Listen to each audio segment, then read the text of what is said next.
नमस्कार, आप देख रहे हैं द फॉलो अप। राजधानी रांची में इस समय झमाझम बारिश हो रही है। मौसम जो है खुशगवार हो गया है, ठंडा है, लेकिन अंदर ये टेंट के अंदर राजभवन के सामने आंदोलन की एक आग जल रही है। अलग अलग विभागों के लोग अलग अलग तरीके से आंदोलन कर रहे हैं और अपने मांगों के समर्थन में यहाँ पर जुटे हुए हैं। इस वक्त मैं जिन लोगों के साथ खड़ा हूँ वो लोग कृषि विभाग के अंतर्गत काम करने वाले आत्मा कर्मी हैं और आज ये लोग राजभवन के सामने डटे हुए हैं। क्या ऐसी नौबत आ गई कि काम वाम छोड़ के विभाग का आना पड़ गया राजभवन के सामने बारिश में बैठने के? पहले तो धन्यवाद आपको। हम लोगों का नौबत यही आया है कि हम लोगों का एक मांग है कि समायोजन किया जाए और ये जायज़ मांग है। इसी के क्रम में हम लोग पिछले 3 तारीख से हम लोग चरणबद्ध तरीके से हड़ताल पे हैं और यहाँ पे 13 तारीख से हैं। 14 दिन पूरा हो गया, राजभवन पे हैं। चाहे बारिश हो, जाड़ा हो, गर्मी, बरसात, किसी भी परिस्थिति में हो, हम लोग यहाँ से हिलने वाले नहीं हैं जब तक कि हम लोगों का समायोजन ना हो जाए विभाग में। तो अभी तक जो आप लोग बता रहे हैं कि 12 या 13 सितंबर से बैठे हुए हैं, संबंधित मंत्री, विभाग, इन लोगों से कोई बातचीत हुई है कि आंदोलन लंबा रखने का ये मतलब हुआ कि फिर कोई वार्ता हुई, बातचीत हुई? हम बता दें कि बीच में माननीय मंत्री महोदय के वहाँ हमारा एक प्रतिनिधिमंडल गया हुआ था बात करने के लिए और मंत्री महोदय के द्वारा ये बोला गया था कि हम इस पे बात करते हैं, सेक्रेटरी साहब को बुला के डिस्कस करते हैं, बात करते हैं और कुछ हल निकालते हैं और आप लोगों का मांग जायज़ है।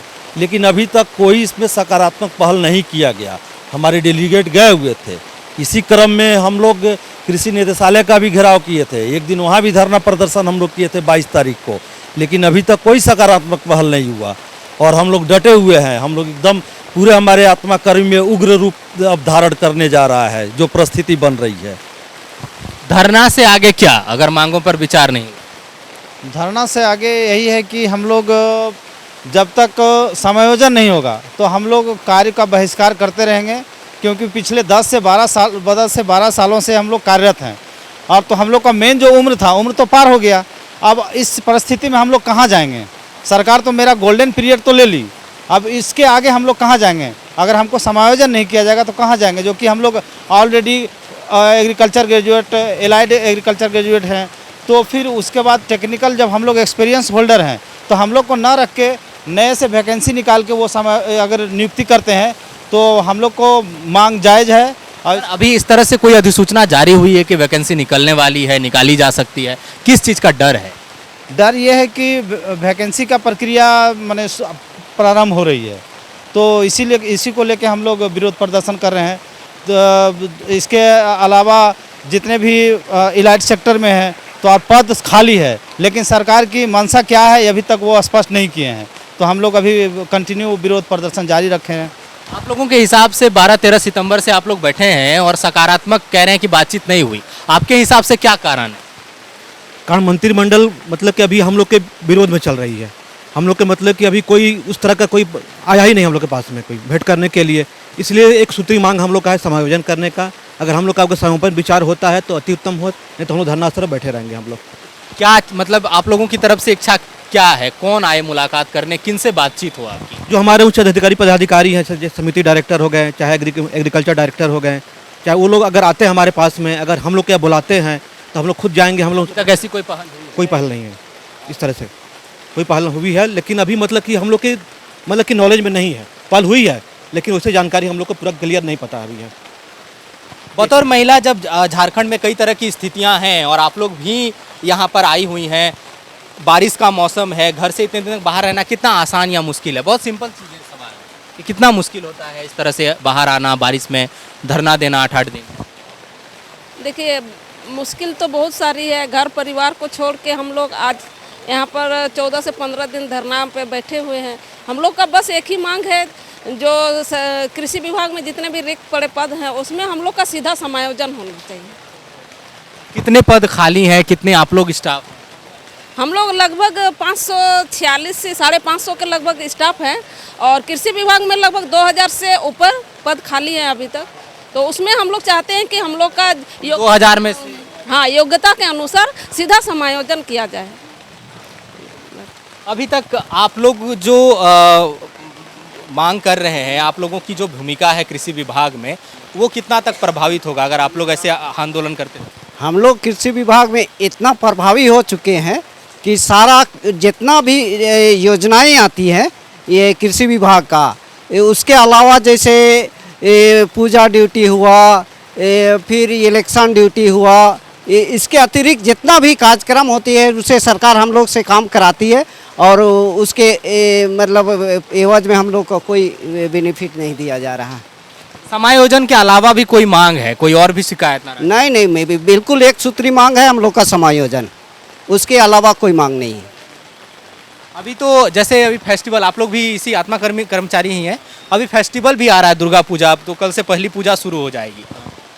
यहीं बैठे रहेंगे, घर जाएंगे पर्व मनाने के लिए, घर वालों की तरफ से तो कुछ कहा जा रहा होगा? जैसा कि अभी तो हम लोग धारणा में बने हुए हैं और आगे भी पूजा में भी बने रहेंगे, क्योंकि हमारा जो आय का स्रोत है या हम लोग किसी विभाग के लिए काम कर रहे हैं, अगर हमारा धारणा स्टार्ट है तो हमें अपने जीवन को एक इस्टेब्लिश मोड पे ले जाना है।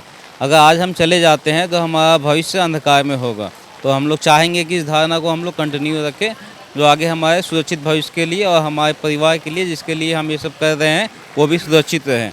आज के डेट में अगर देखा जाए तो हमारा भविष्य एकदम सुरक्षित नहीं है, ना ही सरकार इस पर ध्यान दे रही है। हमें किसी प्रकार का कोई भी इंश्योरेंस या फिर किसी प्रकार की दुर्घटना होती है तो उसमें कोई भी मतलब कुछ चीज़ मुहैया नहीं करवाया जाता है, और योजना का वैसा कुछ कहा नहीं जा सकता, वो सरकार के ऊपर डिपेंड करती है। इसलिए हम लोग चाहते हैं कि सरकार हम लोग को कम से कम समायोजन कर दे, जिससे हमारा भविष्य सुरक्षित हो जाए। अभी तो संबंधित जो विभाग हैं, कई विभागों के लोग मुख्यमंत्री के पास सीधा गए, मुलाकात की। आप लोगों की तरफ से ऐसा कोई प्रयास आया या उनकी तरफ से कोई पहल हुई कि सीधी बातचीत हो? क्योंकि मुख्यमंत्री ने अभी 2 दिन पहले एक विधानसभा में कार्यक्रम था और वहाँ उन्होंने कहा कि आप लोग आंदोलन के लिए सड़क पर मत बैठिए, आप लोग आके सीधे संवाद कीजिए, क्योंकि आंदोलन हमारी सरकार की पहचान नहीं है, हम सीधी बातचीत सुन रहे हैं टेबल पे। जी, सबसे पहले तो आपका धन्यवाद देना चाहेंगे कि इस मंच पे हम लोग जहाँ पे हैं, आप उस जगह पे आके हमारी जो समस्या उसको दे रहे हैं। और किसान भाइयों से तो सबसे पहले माफ़ी मांगना चाहेंगे कि हम लोग हैं यहाँ पे तो उनका काम रुका हुआ है। और जैसे जिस बारे में आप बोल रहे हैं कि मंत्री जिस तरीके से बोल रहे हैं, तो मंत्री महोदय से हमारा यही कहना होगा कि अगर हम इस जगह पे आए हैं सर, तो अपनी मांगों को लेके आए हैं। आप संवाद करते हैं, ठीक है, एक जनसभा आप आयोजित करते हैं, लेकिन हमारी जो मांगे हैं उस पर बहुत समय से हम लोग मंत्री महोदय से, और जहाँ 24 जिला से हमारे लोग यहाँ पे आए हुए हैं, तो हर एक जगह के विधायकों से हमारा जो समायोजन का जो है वो उनको दिया हुआ है, और उन जगह से भी विधायकों के द्वारा उनको ज्ञापन सौंपा हुआ है और वो मंत्री के पास में दे रहे हैं, है ना। तो इस बात को लेके जब हमारे जो डायरेक्टर महोदय हैं और हमारी जो मैडम है कृषि महोदय, उनको भी ज्ञापन सौंपा गया है, और लेटर जिस प्रकार से हमको सूचना में है कि वो लेटर अब बन के शायद जाने वाला है, और हम चाहेंगे कि उस पर मंत्री जी उस पर जो भी है हमारा जो मांग, एक सूत्री मांग कि हमें समायोजित किया जाए। तो बहुत सारे पोस्ट हैं जिसमें बहुत सारे एलाइड सेक्टर के हैं, बहुत सारे हमारे जो भाई बंधु यहाँ पे हैं, और इसलिए हम लोग को यहाँ पे बैठना पड़ रहा है कि हमारी मांगों को मंत्री तक पहुँचने में कुछ ना कुछ इधर उधर से बातें आ जाती है। और हमारा जो फाइल है, जब हम लोग 2018 में बैठे थे उस तरीके से भी मिला, और 4 साल पहले, हाँ 4 साल पहले, तो उस समय भी हम लोगों ने मांगों को तोड़ के अपने अपने स्थानों पे चले गए, वापस चले गए। लेकिन अभी जब हम लोग आए हैं तो इसको हम लोग लेके ही जाना चाहते हैं, क्योंकि हम भी अपने परिवार के लिए चाहते हैं कि सुंदर भविष्य हमारा भी हो। इसीलिए हम चाहेंगे कि ये धरना स्थल से ही हम उस चीज़ को, जो भी बातें हैं, जो फाइल जो हमारा बन रहा है, वो जब तक कैबिनेट तक नहीं जाता है हम यहाँ से नहीं जाएंगे। सब डटे हुए हैं और डटे रहेंगे। जब तक कैबिनेट से पास हो जाती है तब वहीं से हम लोग खुशी खुशी जाएंगे, मंत्री महोदय को धन्यवाद देंगे, और यहाँ से हम लोग जो काम को छोड़ के आए थे वहीं से वो काम को शुरू करेंगे। अभी तक जो भी काम हुआ है हम ही लोगों ने 70 से 80% लाया है, लेकिन अभी जो काम है 70 से वहीं तक रुका हुआ है। वो काम वो ना बढ़ रहा है ना घट रहा है। लेकिन हमारी जो कार्य जो हम लोग करके आए, 3 तारीख से हम लोग धरना में जो आए, वो 70 उतना ही में अटका हुआ है, उतना बढ़ा है ना घटा है। और अगर जब हमारी मांगों को पूर्ण कर लिया जाएगा तो हम लोग विश्वास दिलाते हैं कि वो काम जो 70 में अटका हुआ है उसको 90 से 100% हम लोग लेके जाएंगे। ठीक है। तो ये लोग आत्माकर्मी हैं जो कृषि विभाग के अंतर्गत अलग अलग पदों पर काम करते हैं, और जो भी कृषि ऋण की माफ़ी की बात हो या बीज वितरण की बात हो या फिर जो नए कृषक हैं उनको वैकल्पिक कृषि के प्रशिक्षण देने की बात हो, ये जिम्मेदारियां इन पर है। इसके अलावा जो दुर्गा पूजा है, दीपावली है, चुनाव है, उसमें दंडाधिकारी के रूप में भी ये लोग काम करते हैं, ये इन लोगों का कहना है। और ये लोग की एक सूत्री मांग है कि जो 2000 से ज़्यादा पद कृषि विभाग में खाली हैं और हम 546 हैं, तो हमें उन 2000 में से 546 में समायोजित कर दिया जाए। देखना होगा कि कृषि मंत्रालय की तरफ से, मंत्री जी की तरफ से क्या इस पर आश्वासन इनको ठोस दिया जाता है, या ये लोग लिखित में जो अपनी मांग है उसके पूरे होने का दस्तावेज लेकर वापस अपने घरों की ओर लौटते हैं। फिलहाल हमें इजाज़त दीजिए। सहयोगी अमित के साथ मैं सूरज, द फॉलोअप, रांची। विवेकानंद विद्या मंदिर स्कूल एक CBSE affiliated English medium coed school है। हम शिक्षा के साथ संस्कार देते हैं। thefollowup.in. Like, share and subscribe. www.thefollowup.in